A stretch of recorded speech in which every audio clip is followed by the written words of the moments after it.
Muy buenos días, mis queridos hermanos en Cristo Jesús. Y esta mañana quiero hablarle de una nueva revelación del Señor a través de la palabra de Dios, a través de la Biblia. Y quiero hablarle de Jehová Nisi.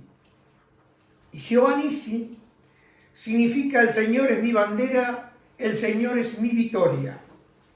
Entonces vemos acá en esta escritura que vamos a mirar esta mañana, que Israel acababa de salir de Egipto y ellos habían visto el mar abrirse delante de ellos vieron salir agua de la roca y ellos vieron la provisión sobrenatural del Señor.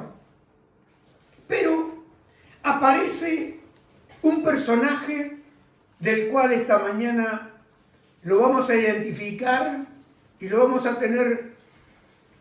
vamos a saber que cómo opera este personaje.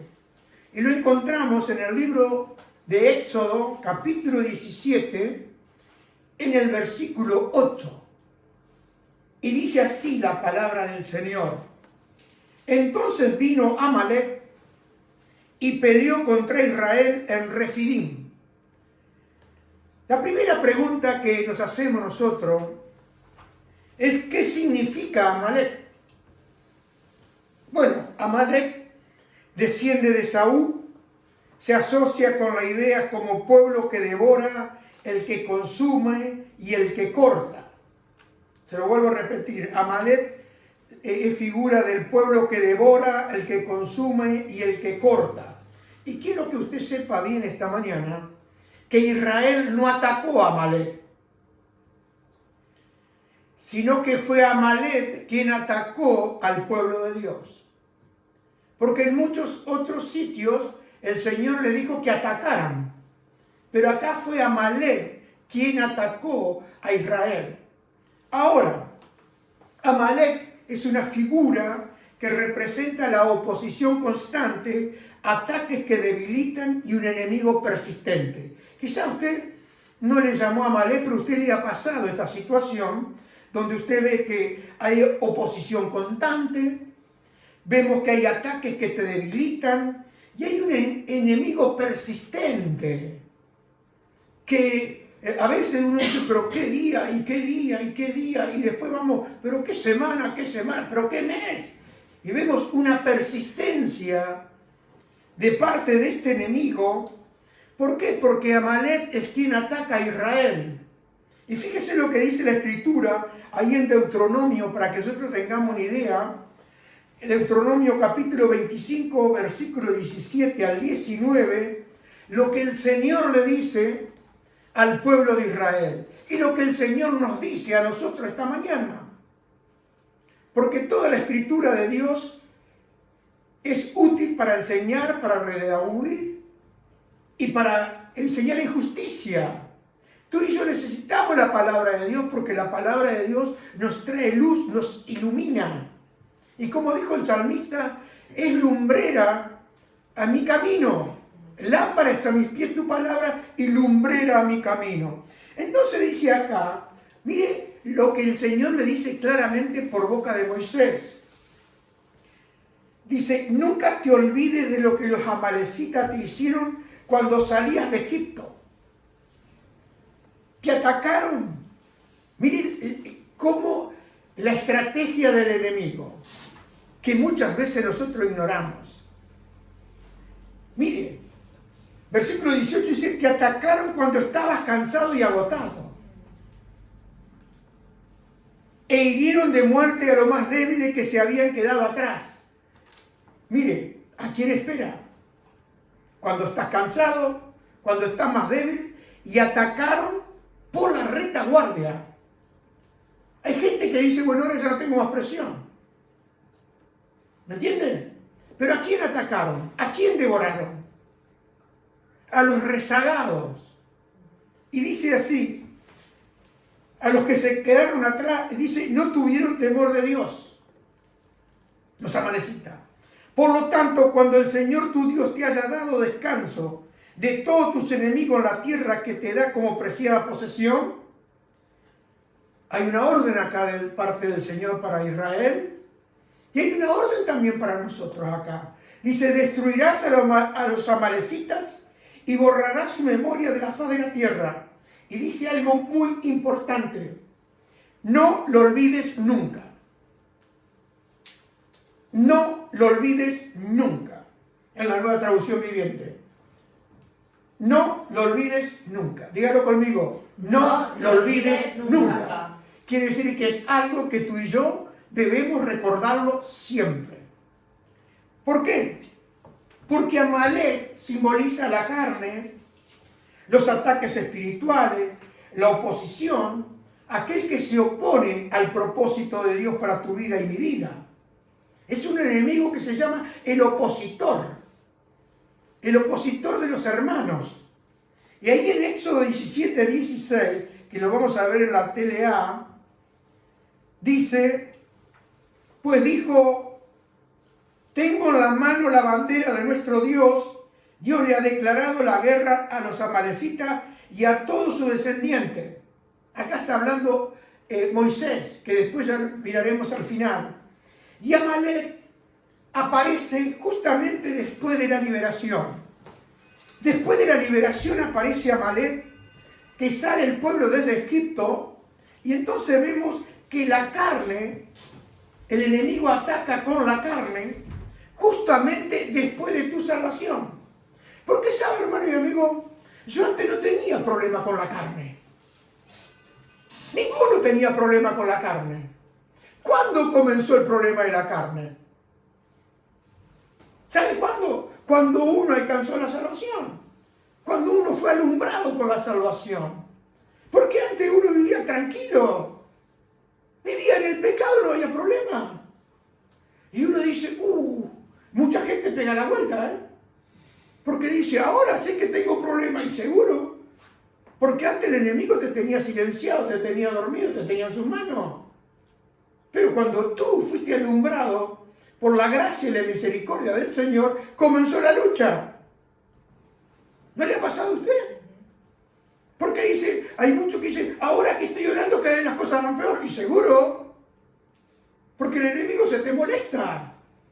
Pero Dios dice, no te olvides. Y Él espera específicamente el momento oportuno. Porque acá vemos una cosa, hermano y amigo, que justo fue después de la liberación de Israel.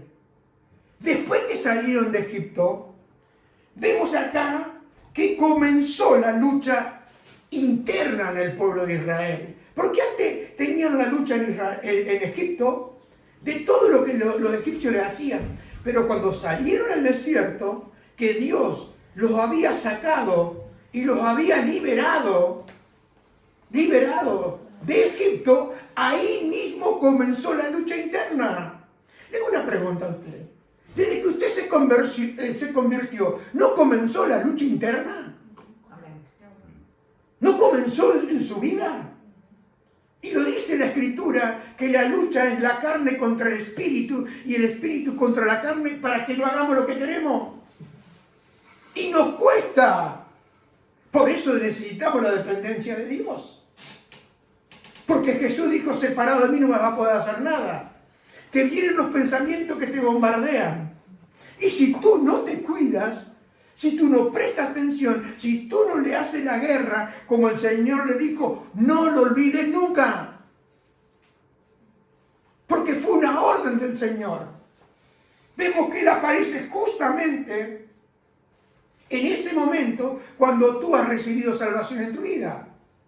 Cuando tú comenzaste a creer en Jesús, comenzó la lucha interna. Y Pablo dijo, porque él tenía la misma lucha que tienes tú. Él dice, el bien que quiero hacer, eso no hago. Hago el mal que no quiero hacer. Pero él dice, gracias a Dios que nos da la victoria y la liberación por medio de nuestro Señor Jesucristo. Porque él tuvo que aprender quién es el libertador. Él tuvo que aprender que Dios está justamente en medio de tu lucha y mi lucha. ¿Por qué? Porque el enemigo te espera. ¿Y qué espera? Cuando estás cansado, cuando estás desanimado, cuando quieres tirar todo, dice, yo lo tiro todo porque ¿para qué voy a seguir? Si miro para adelante no veo nada. Si miro para atrás, pienso que perdí el tiempo. Oro, Dios no contesta. Parece el cielo de bronce. ¿No le ha pasado a usted? ¿Y qué hace todo eso? Lo desanima, ¿no? No lo anima. Pero sabe, hermano, acá vemos que algo interesante, porque acá tenemos un principio. Porque cuando viene la liberación, ahí es donde comienza tu lucha interna. ¿Se acuerda lo que Dios le ordenó a Saúl? Dios le ordenó a Saúl que vaya y extermine a los amalecitas. Pero ¿sabe lo que hizo Saúl?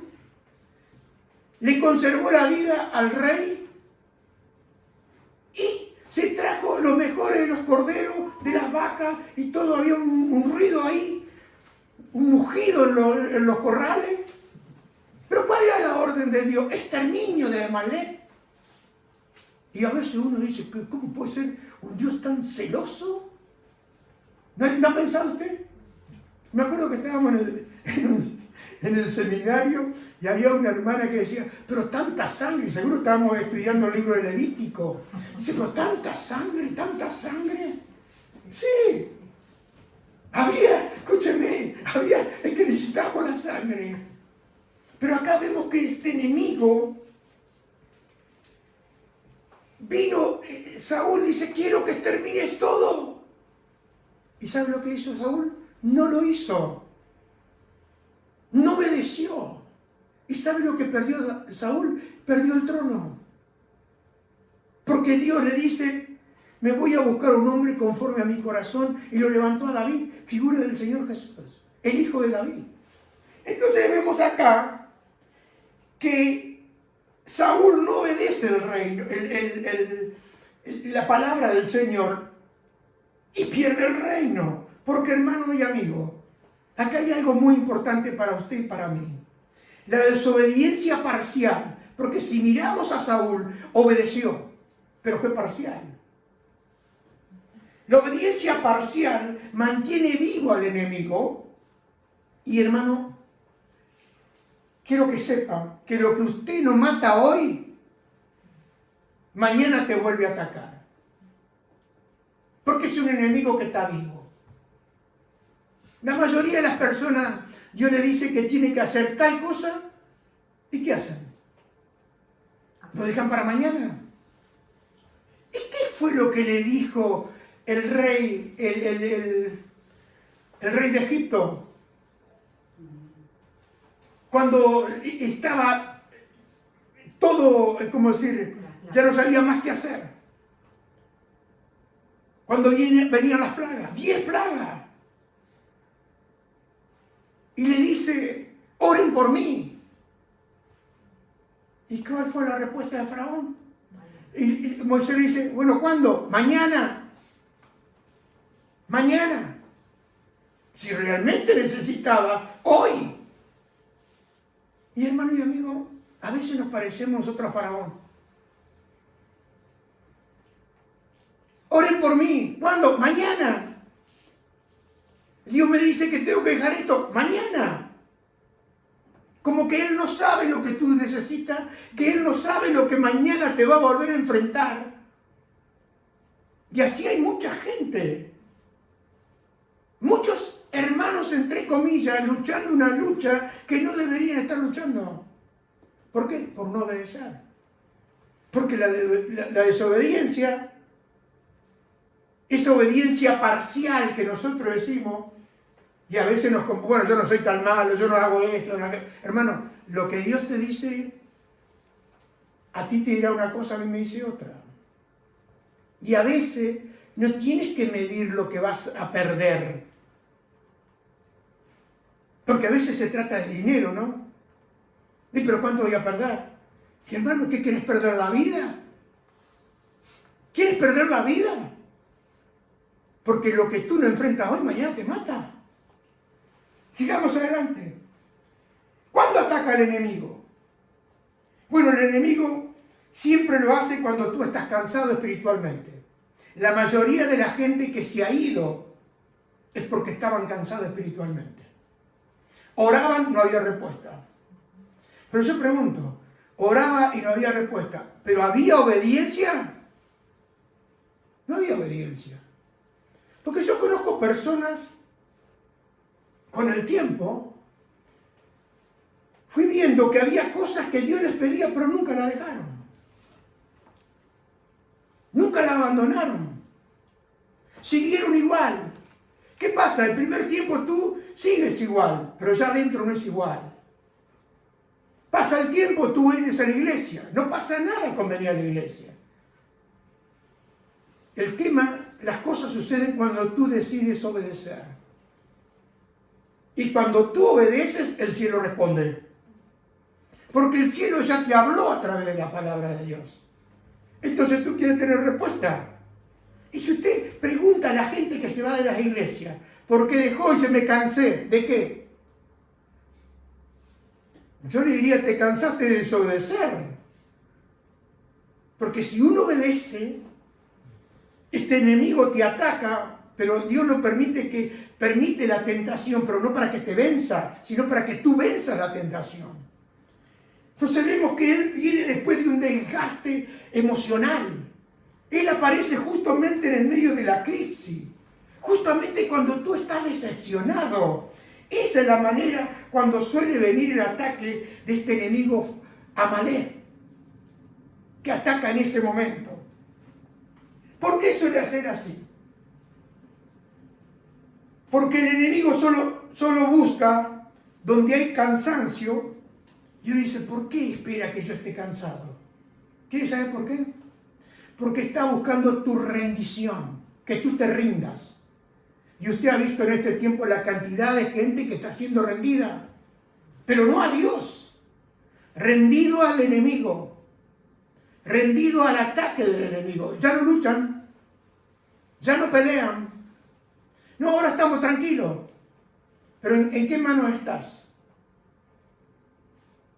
Porque si tú estás en las manos de Dios y tú vas con Él, vas a tener lucha toda tu vida.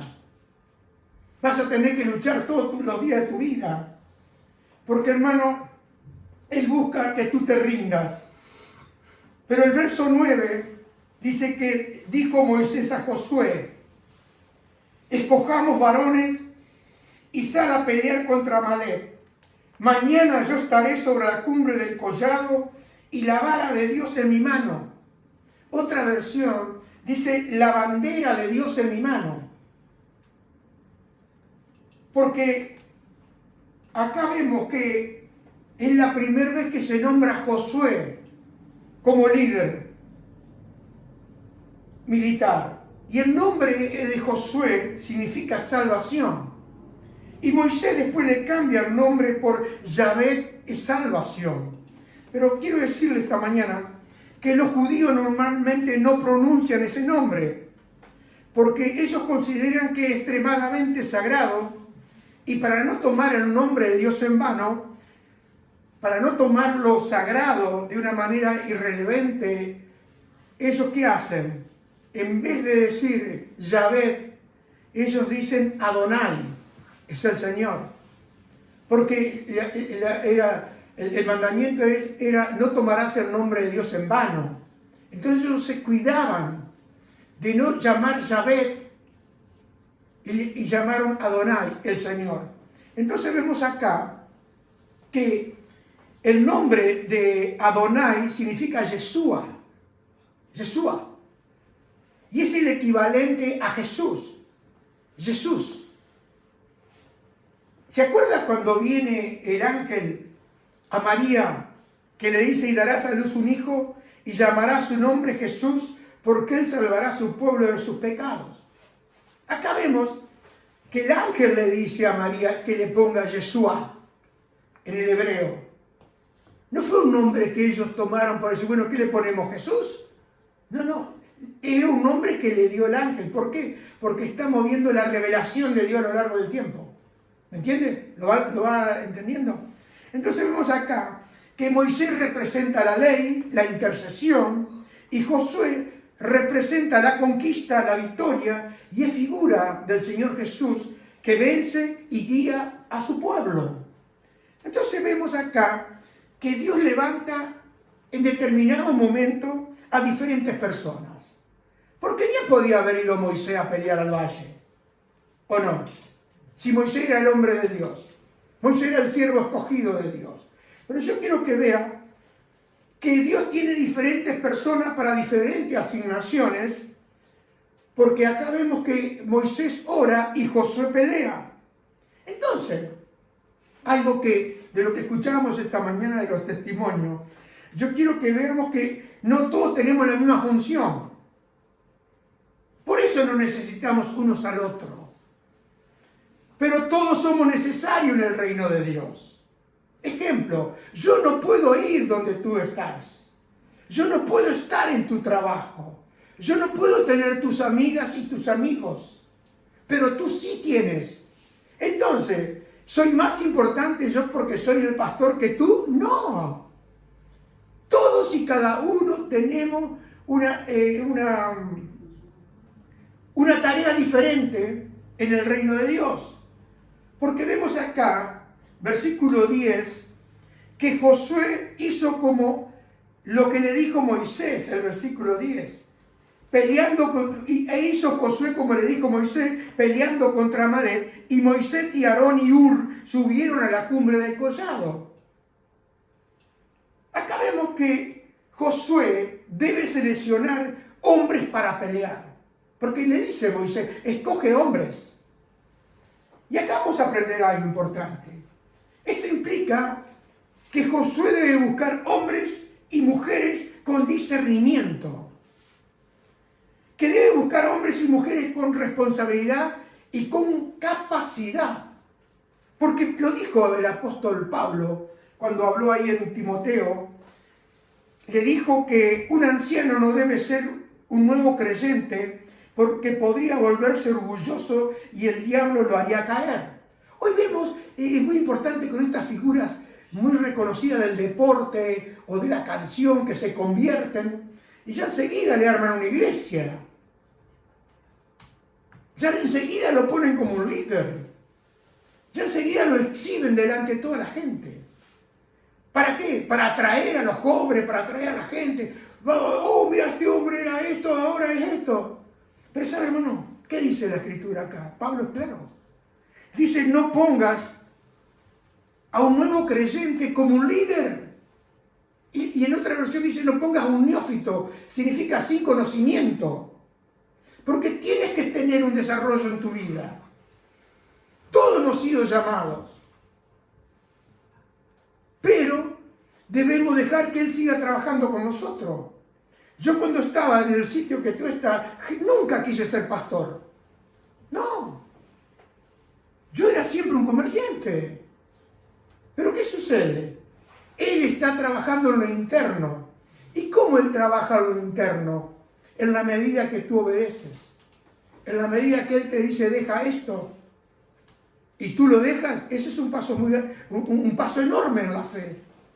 Pero también es un paso enorme en el propósito que Dios tiene contigo. ¿Me entiendes? Por eso lo dice, Samuel se lo dijo a Saúl, que el obedecer era mejor que todos los sacrificios. Hay gente que está haciendo sacrificio, hermano. Usted ni se imagina los sacrificios que hace. Tremendo. Noches sin dormir, días sin dormir. ¿Sabe? Sacrificio. Mire qué sacrificio. Cuando sencillamente era obedecer. Es mejor que los sacrificios. Entonces vemos acá que Dios pone a personas y no debemos apurarnos a poner personas en posición de autoridad. Porque, hermano y amigo, no toda batalla se pelea con cualquiera. Se lo vuelvo a repetir. No toda batalla se pelea con cualquiera. Tenemos el ejemplo de Gedeón, que tenía un buen ejército de 10.000 personas. ¿Pero qué hizo el Señor? Le dejó 300. Y digo, ¿cómo puede ser? Si cantidad es mejor. No, para Dios no. Porque ya vemos que Él es quien da la victoria. Entonces, ¿qué hizo? Le sacó 9.700 personas. ¿Sabe por qué? Porque Dios busca calidad antes que cantidad. Y a nosotros nos encanta. Si la iglesia puede tener 15.000 personas que no se conoce ninguna, porque 15.000 personas puede ser un pueblo, ¿no? ¿Y ustedes se conocen todo el pueblo? Bueno, pero a eso le encanta a uno. ¿Por qué? Porque puede pasar desapercibido. Nadie te controla, nadie te mira. Si tú no vienes, ¿quién te va a preguntar por qué no viniste? Si ni saben que viniste. Hay 15.000 y bueno, ayer yo no fui, había 14.999. Se van a dar cuenta que Jorge no estaba. Pero en una pequeña iglesia, tú no vienes y eres muy importante. ¿Sabes por qué? Porque Dios te escogió. Tú eres parte. Tú no eres un cualquiera. Aunque el diablo viene y te dice que tú eres un cualquiera, no, tú eres un escogido de Dios.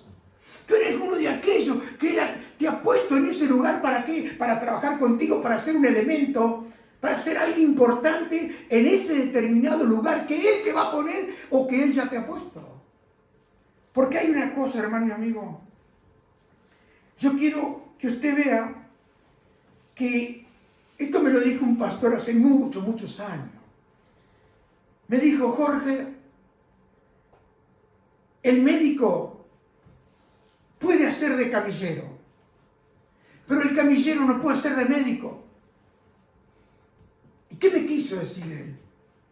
Como diciendo: Jorge, Dios está trabajando contigo porque Él te quiere hacer un médico. ¿Me entiendes? Y si vamos los dos a un sitio, el camillero y el médico, y los dos podemos levantar la camilla, pero ¿podemos recetar? ¿Podemos cortar? No se puede. Por eso tú me necesitas y yo te necesito a ti, hermano. Este no es un trabajo de solitarios. Este es un trabajo que el Espíritu Santo está haciendo en nuestras vidas para hacernos un cuerpo y para ponernos en determinado lugar. No importa la cantidad, importa la calidad y tu entrega. ¿Me entienden? Porque hay que despejar este asunto. La gente hoy se preocupa, ¿cuánta gente tienes en tu iglesia? Y yo diría, pregunten, ¿cuánta gente obedece en tu iglesia? Pregunta, ¿cuánta gente está comprometida con Cristo en tu iglesia? ¿Cuánta gente está dando testimonio en tu iglesia de la persona de Jesucristo? ¿Cuántos se animan a hablar de Jesús en tu iglesia? Porque yo puedo ir a la iglesia y no hablar nada. Y hoy ya ni no precisamos ni vestirnos bien. Pues total, somos todos iguales. Bueno, hermano, sigamos adelante. Y miren lo que dice acá. Algo que quería decirle. Moisés le dice: sal a pelear contra Amalek. No le dice: podés ignorar al enemigo, Josué, quédate tranquilo con los hombres. No, lo manda a pelear. Porque, hermano y amigo, en tu vida hay batallas que tú no las vas a poder ignorar. La vas a tener que luchar. Y mire lo que hizo Moisés, verso 11. Y sucedía que cuando alzaba Moisés su mano, Israel prevalecía. Mas cuando él bajaba su mano, prevalecía la mano de Josué, de Amalek. Entonces vemos acá que Josué pelea abajo y Moisés arriba. Y Moisés reconoce que la victoria viene de Dios. Verso 12. Dice: y las manos de Moisés se cansaban, por lo que tomaron una piedra y la pusieron debajo de él, y se sentó sobre ella. Y escuchen, y Aarón y Hur sostenían sus manos de un lado y del otro lado, así hubo en sus manos firmeza hasta que se puso el sol. Y yo quiero, hermano, que le quede bien claro esta mañana. No podemos luchar solos. Dígalo conmigo. No podemos luchar solos. Quiero que lo vuelva a repetir. No puedo luchar solo. Y hermano y amigo, desgraciadamente hay una cantidad de gente luchando solo. ¿Por qué? Porque acá lo dice claramente. Dice que Moisés se cansaba. Moisés, el hombre de Dios, el siervo de Dios. Porque, hermano, la Biblia no esconde la debilidad del hombre. esconde la debilidad del líder. Porque hay momentos, hermano, donde tu mente se cansa, tu alma se desgasta y tu espíritu se debilita. ¿Y eso qué significa? ¿Significa que el Señor te abandonó? Y muchas veces pensamos así. No, significa que nadie será fuerte por su propia fuerza. Lo dijo Ana en la canción ahí, cuando ella fue, hizo ese canto. Dice que nadie va a ser fuerte por su propia fuerza, porque la fuerza viene del Señor. Y cuando tú estás unido, estás junto, tienes más fuerza. Porque ya le pasó ahí a Nehemías que la fuerza de los acarreadores se habían cansado, los que acarreaban. Y todos necesitamos del uno al otro, hermano. Y dice que tomaron Aarón y Hur una piedra, y una piedra significa un fundamento estable, un sostén. Y cuando se debilitaba, vemos acá que es Jesús quien sostiene tus manos y mis manos. Porque está muy claro ahí en Hebreo capítulo 7, 25, hablando de Jesús que sostiene nuestras manos, dice: por eso puede salvar una vez y para siempre a los que vienen a Dios por medio de Él, quien vive para siempre a fin de interceder con Dios a favor de ellos. Acá vemos qué representan Aarón y Hur. ¿Quiere saber? Porque si usted lo ve acá en la Biblia, ¿qué representa? ¿Qué enseñanza podemos sacar esta mañana? Bueno, Aarón y Hur representan el apoyo espiritual. Aarón y Hur representan el compañerismo, la intercesión y el fortalecimiento y la unidad. Y esto lo vemos porque Pablo le dijo allá en la iglesia de Éfeso: hagan todo lo posible por mantenerse unidos en el Espíritu y enlazados mediante la paz. Hagan todo lo posible. Y a veces, hermano, vas a tener que perdonar para mantener la unidad. ¿Y qué hace la gente? Se va enojada para caminar lejos. Y a veces se va tan lejos que ya no puede volver. Hermano y amigo, ahí en el libro de los Hechos dice que todos los creyentes se dedicaban a la enseñanza de los apóstoles y a la comunión fraternal, a participar juntos en las comidas y en la oración. ¿Por qué? Porque la iglesia no es solo asistir. La iglesia no solo es ir y escuchar predicaciones. Porque, hermano y amigo, la iglesia es vivir en comunión. Se lo vuelvo a repetir. La iglesia es vivir en comunión. Porque una iglesia unida se convierte en una evidencia real, visible del amor de Dios. Porque mire lo que dice Santiago, capítulo 5, versículo 16. Confiésense los pecados unos a otros. Y escuchen, y oren los unos por los otros, para que sean sanados. Escuchamos los testimonios esta mañana, ¿no? ¿Sí o no? Sí, sí. ¿Quiere leerlo de nuevo? Léalo. Confiesen los pecados unos a otros. Y oren unos por otros. ¿Para qué? Para que sean sanados. Y dice, la oración ferviente de una persona justa tiene mucho poder y da resultados maravillosos. ¿Qué le parece? Ah, pero nosotros estamos orando solo en casa, ¿eh? ¿Y sabe qué sucede, hermano? ¿Sabe lo que sucede? Sucede algo extraordinario. Que están orando en su casa y sus hijos ya no oran. No saben orar. No ven una Biblia. Ah, pero vamos a casa. ¿Y qué dice el Señor? ¿Qué es la iglesia? ¿El edificio? ¿El lugar donde te reúnes? La iglesia es un lugar donde tú tienes comunión con Dios y con tus hermanos. ¿Me explico? Quiero que le quede claro este concepto. Porque usted separado no puede hacer nada. Y yo quisiera que usted vaya a las casas de aquellos que ya dejaron de ir a la iglesia. a ver cuánto tiempo están orando, a ver cuánto devocional tienen, a ver cuánto altar tienen en su casa cuando vienen los problemas. Porque cuando vienen los problemas, hermanos, en mi casa, desde que nosotros nos convertimos con mi mujer, siempre tuvimos un altar. Y siempre decidimos las cosas en un altar. Y hasta el día de hoy en mi casa tengo un altar. ¿Un altar dónde? Donde vengo a orar, a pedir, a dar gracias, a adorar. Juntos. Y mis hijos lo saben muy bien. Ahora yo quisiera, yo no sé porque no vivo en la casa de mis hijos, pero yo quisiera que ellos mantengan la senda antigua. Porque esa senda antigua dio resultado. Dio resultado. ¿Por qué? Porque estabas haciendo conforme a lo que Dios dice. Y todo lo que Él dice y lo pones en práctica, vas a ver el resultado. Hermano y amigo, ¿sabe? Acá dice, significa oren unos por otros. ¿Qué significa orar unos por otros? ¿Sabe lo que significa? Es presentarse delante de Dios por otra persona.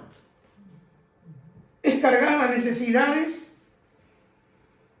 ajenas, las que no son mías, y pedir misericordia y pedir ayuda a aquel que todo lo puede, aquel que dijo pidan y se les va a dar.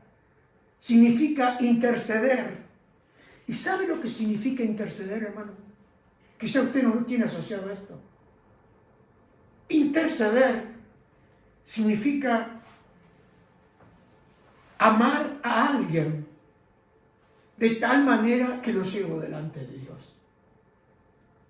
Amar a esa persona y la llevo delante de Dios. Por eso el Señor Jesús dijo, oren por vuestros enemigos. Y uno dice, ¿cómo puedo orar por mis enemigos? Hermano, la persona que tú estás orando no puede ser tu enemigo. No puede ser. Por eso a veces no quieres perdonar, perdónalo. ¿Y sabe lo que hace? Lo perdona y lo cargas y lo lleva delante de Dios. Señor, ten piedad.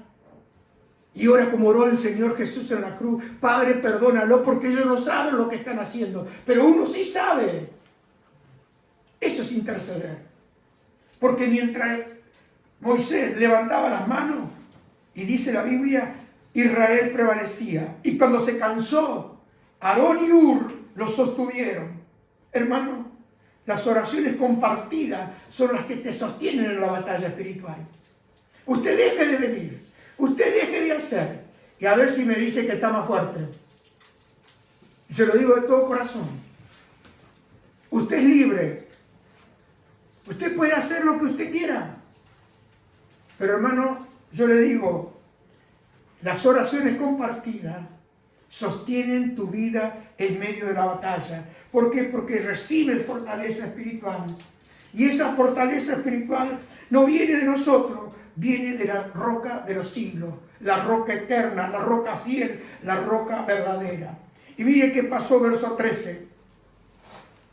Y Josué deshizo a Amalek y a su pueblo a filo de espada. Y busqué lo que significa la palabra deshizo. Significa derrotar, quebrantar y someter completamente. Porque, hermano, la victoria visible fue en el valle, pero fue sostenido desde el monte.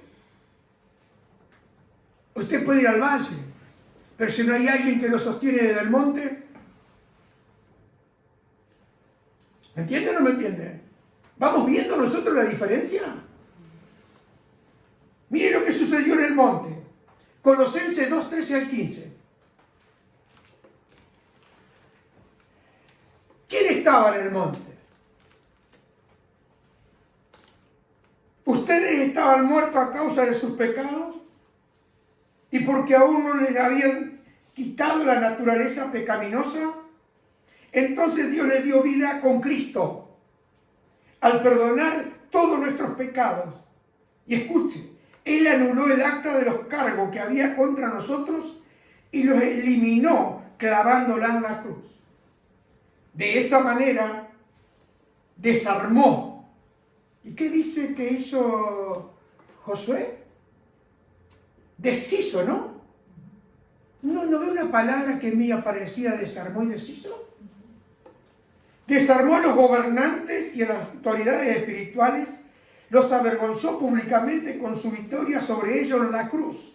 Acá vemos, hermano, que Jesús es el verdadero vencedor en la batalla espiritual.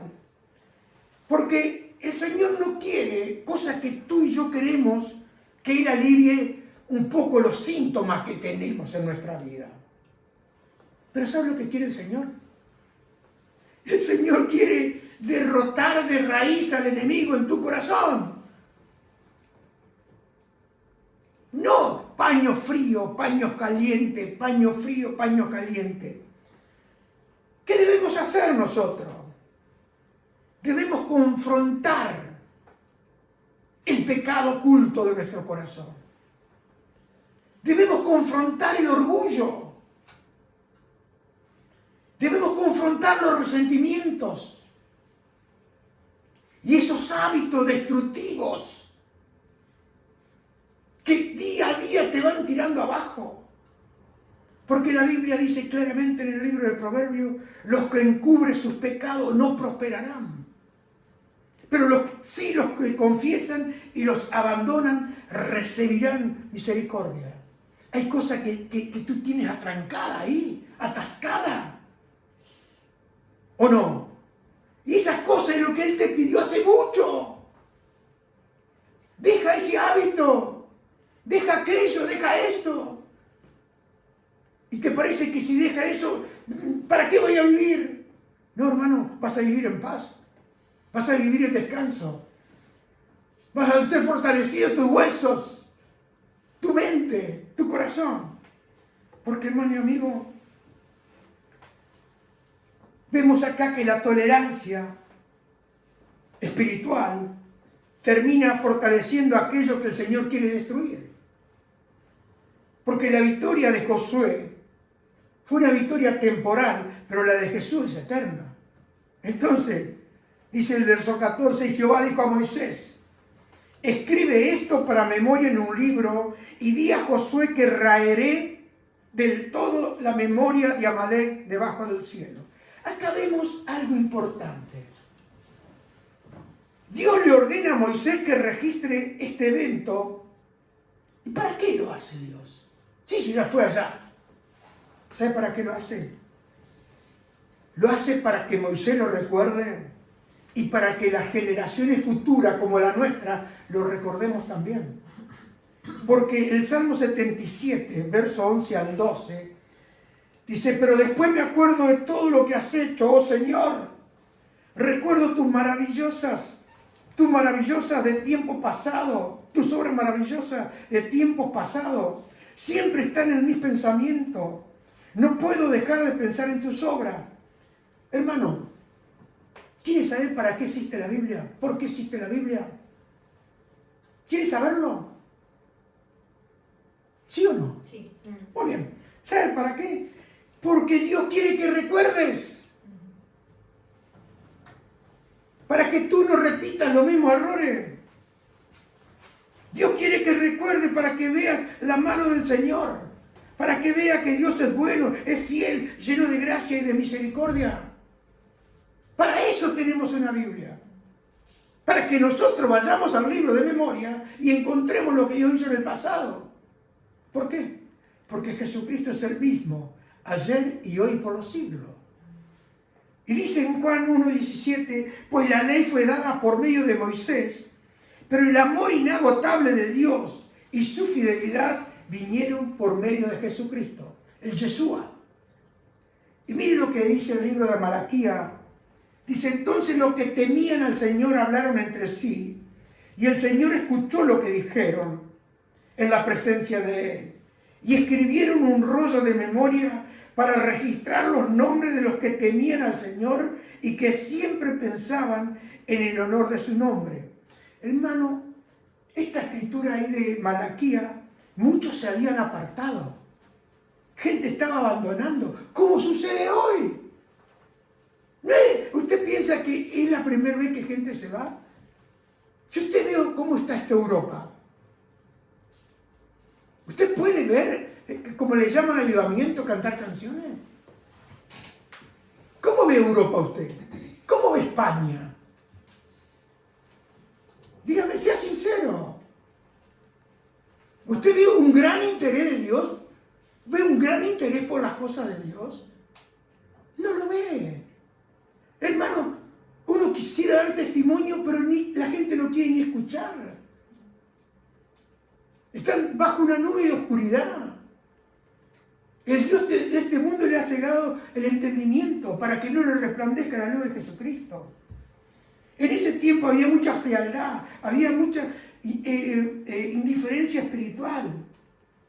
Pero yo quiero decirle, hermano, que el Señor siempre tiene un remanente que permanece fiel. El Señor siempre tiene un remanente para los tiempos difíciles. Y dice, verso 15, y Moisés edificó un altar y llamó el nombre Jehová Nisi. Y un altar, hermano y amigo, significa un lugar de encuentro con Dios. Significa un lugar de adoración, de gratitud y de memoria espiritual. Y yo quiero que mi esposa ponga lo que significa Jehová Nisi. Jehová Nisi. Ahí tiene Jehová Nisi. ¿Lo ve? ¿Sabe, hermano? Porque la victoria sin adoración se convierte en orgullo. Pero la victoria con adoración se convierte en un testimonio. Lo llamó Jehová Nisi. El Señor es mi bandera. La bandera, antiguamente, representaba al ejército. Y indicaba la dirección y donde el ejército se debía reunir. Usted sabe que hoy, de lo que menos se habla es de la cruz. Usted sabe que se ha quitado prácticamente los signos que hablan de la cruz en las iglesias. Hoy la mayoría de las canciones vienen para animarte, para que tú sigas igual. Porque, ¿sabe, hermano? La bandera nos muestra quién lidera la batalla. Y la bandera era un símbolo de victoria. Y Moisés no dice, Dios me dio la victoria. Moisés dice, Dios es mi victoria. Dios es mi victoria. Y nuestra victoria es Jesucristo, hermano y amigo. Es Jesús el Nazareno, el Cristo de Dios, el que Él envió a este mundo para dar su vida en rescate por mucho. Porque mire lo que dijo Jesús en Juan 12:32. Después quiero volver con la foto. En Juan 12:32, Jesús dice, cuando yo sea levantado desde la tierra, atraeré a todos hacia mí. Ahí está Jehová Nisi. Ahí está la bandera. Y dice que todos se reunían, el ejército miraba hacia dónde estaba la bandera. ¿Lo va entendiendo o no? ¿Por qué? Porque la cruz es la bandera eterna. La cruz nos dio la victoria sobre el pecado, nos dio la victoria y derrotó a todos nuestros enemigos. Jesús en la cruz declaró, Tetelesmai, todo ha sido ya está todo. Tetelestai, todo terminó, todo ha terminado. Porque Jesús no solo me da la victoria, Jesucristo es mi victoria levantada delante de todo el mundo. Porque sabe, hermano y amigo, y voy terminando, quiero que vea Mateo 27, 41, 43. Mire lo que dice. También los sacerdotes principales, los maestros de la ley y los líderes del pueblo se burlaban de él. Y decían, salvó a otros, pero no puede salvarse a sí mismo. Dice que es el Rey de Israel, pues que baje de la cruz y creeremos en Él. Dijo que confiaba en Dios y que era el Hijo de Dios, pues si en verdad Dios lo ama, que lo salve ahora. Hermano, gracias que Jesús no escuchó la sugerencia de Satanás a través de los líderes religiosos de aquel tiempo, y hoy también hay muchos líderes religiosos que si tú los escuchas, mejor es taparte los oídos. Porque hermano, Jesús no solo cargó con tu pecado y mi pecado, sino que también sufrió el desprecio que tú tanto sufres. Sufrió la vergüenza, sufrió la humillación pública, porque esto fue hecho público, porque lo sacaron fuera y levantaron la cruz fuera de Jerusalén. Y todos los que pasaban, dice que meneaban la cabeza, se burlaban de él. Hermano, ellos pensaban que la cruz era una derrota. Pero ¿sabe lo que el cielo sabía? Que la cruz era nuestra victoria. ¿Qué estaba haciendo Dios? Dios estaba decidiendo públicamente la derrota del enemigo en la cruz. Dios estaba exhibiendo nuestra redención. Porque esa entrega total de Jesucristo y el derramamiento poderoso de su sangre santa estaba haciendo la victoria eterna para tu vida y para mi vida y para los mismos cielos. Porque Jesús nos solo ayuda. El Señor Jesús es nuestra bandera. Y esto nos indica a cada uno hacia dónde debemos ir. Debemos ir a donde está la bandera. Y el ejército está unido en la cruz. Ponme la foto nuevamente. Porque hermano, esta bandera, hoy no se habla de la cruz en la iglesia casi. Hoy no se canta la sangre, hoy no se canta la victoria de Cristo. Hoy se hace memoria de otras cosas. Pero sabe, Isaías dijo, y temerán desde el occidente el nombre de Jehová, y desde el nacimiento del sol su gloria. Y usted lo habrá. Yo lo tenía escrito este versículo en la puerta de la lavadora de seco. Porque vendrá el enemigo como río, mas el Espíritu de Jehová levantará bandera contra él. ¿Cuál es la bandera que levanta el Espíritu Santo?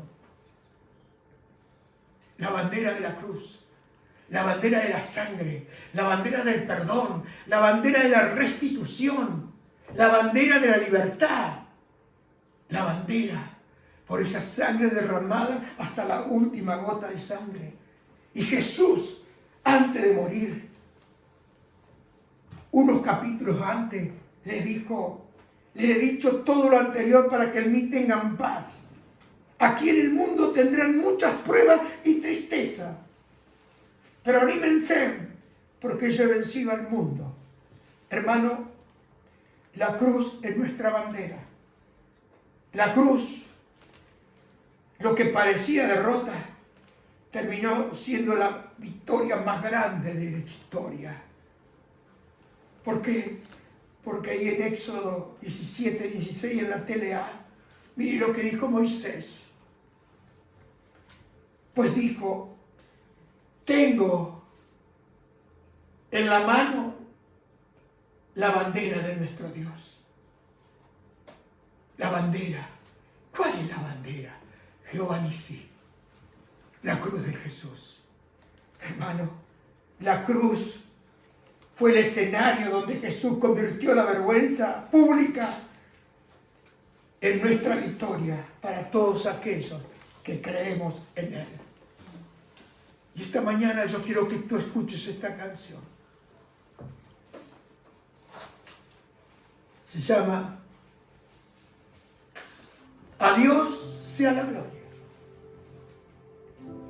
Y Después oraremos y la cantaremos.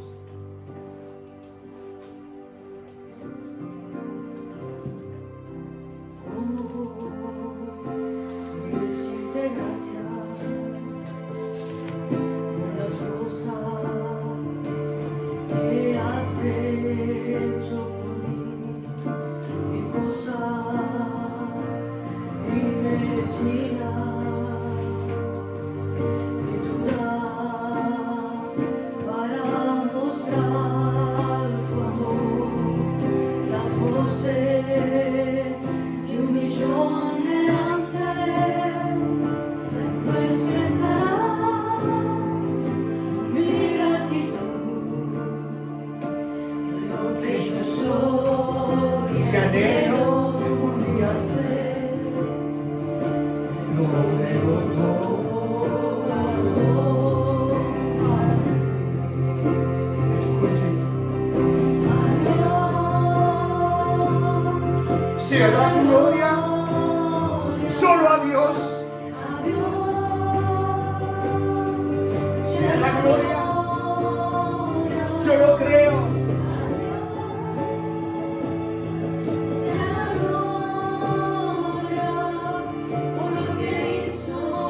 Por lo que hizo por mí. ¿Qué hizo?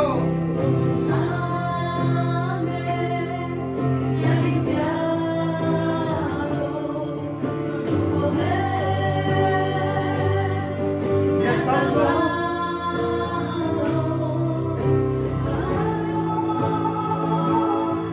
Sea la gloria.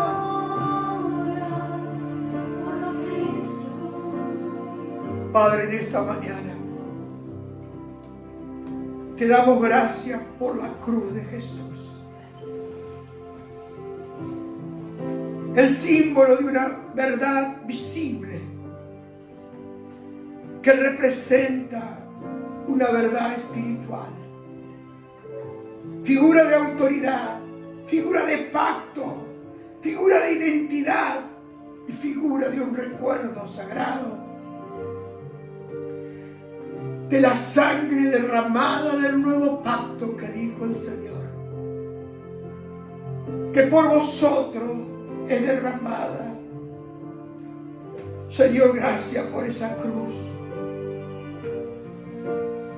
que es el principal emblema de ese sacrificio, de ese rescate, de esa esperanza basado en tu muerte y resurrección. Señor Jesucristo, hoy te reconozco como mi único Dios. Te reconozco como si Jehová Nissi. El Señor es mi bandera. Te reconozco como el único Dios verdadero, que con tu sangre has pagado el precio de mi bancarrota, Señor. Porque pagaste una deuda que yo no podía pagar. Pero tomaste tu lugar, que yo debía tener y tomar. Y cargaste mis pecados, siendo tú justo y nunca habiendo pecado,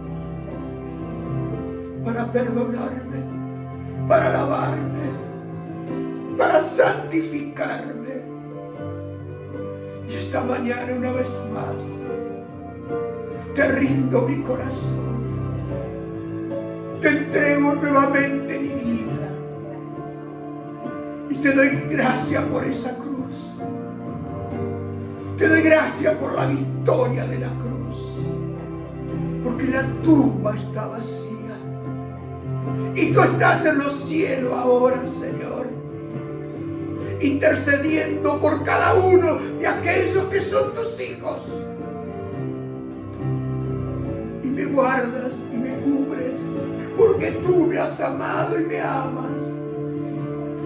Y esta mañana, Señor, solo puedo decir: a Dios sea la gloria, a Dios sea la victoria, A Dios sea la gloria por lo que hizo, ha hecho y hará por mí.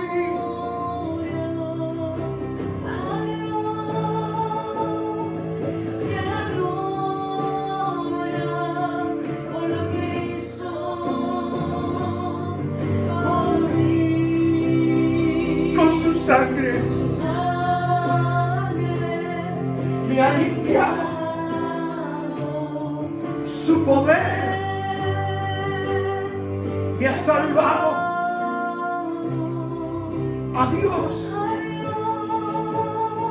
sea la gloria por lo que hizo. Quiero que pongas que 1000 coros de ángeles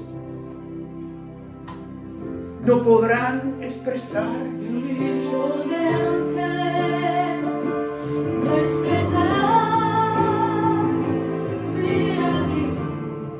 ¿sabe por qué?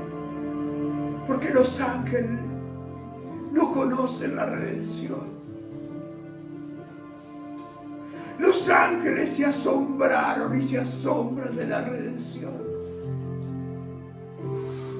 De que el bendito Hijo de Dios haya derramado hasta la última gota de sangre en la cruz del Calvario. Y solamente los redimidos por el Señor vendrán y vienen delante de Él con gratitud, porque reconocen que es la sangre, que es la obra de Cristo, la que ha perdonado, la que ha lavado y rescatado mi vida del hoyo. Por eso esta mañana los ángeles se asombran en el cielo. Y en el cielo hay fiesta cuando un pecador se arrepiente, porque es lavado por la sangre de Jesús. Y Padre, a ti sea la gloria, a ti sea la victoria, en el nombre precioso de Jesús. Amén, amén y amén.